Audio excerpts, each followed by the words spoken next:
যে নতুন ভোরের বাংলাদেশের জন্য রক্ত দিয়েছে মুখ ভরা, যে নতুন বাংলাদেশের জন্য রক্ত ঝরিয়েছে 24-এর যে গণ অভ্যুত্থানের প্রত্যেকটি শহীদার আওয়াজ করে বলেন ঠিক কিনা?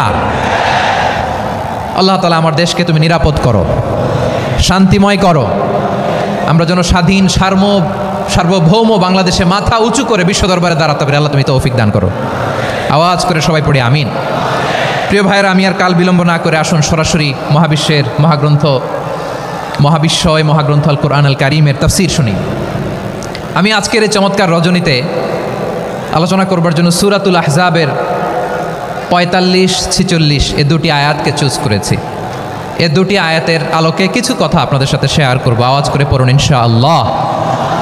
তার আগে আসুন একটু দেখে নিই আপনারা কে কোথা থেকে এসেছেন। আপনারা সুনামগঞ্জ জেলা থেকে কারা কারা এসেছেন দেখি। সুনামগঞ্জ,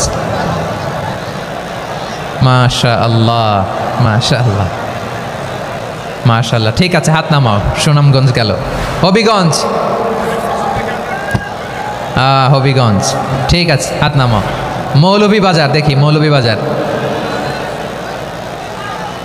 মাশাআল্লাহ, ঠিক আছে। এবার সিলেটের কারা কারা দেখি।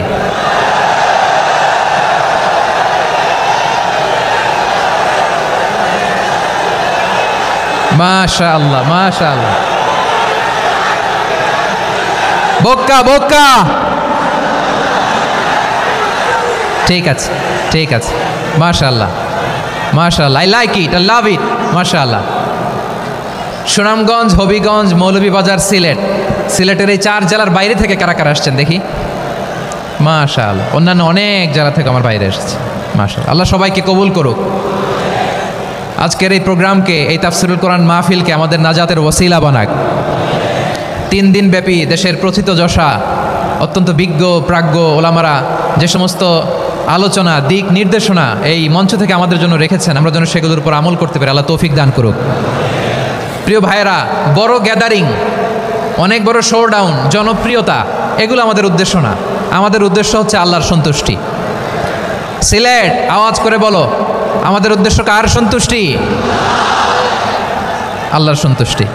ওইটা যদি পাই যথেষ্ট। আলহামদুলিল্লাহ আলহামদুলিল্লাহ।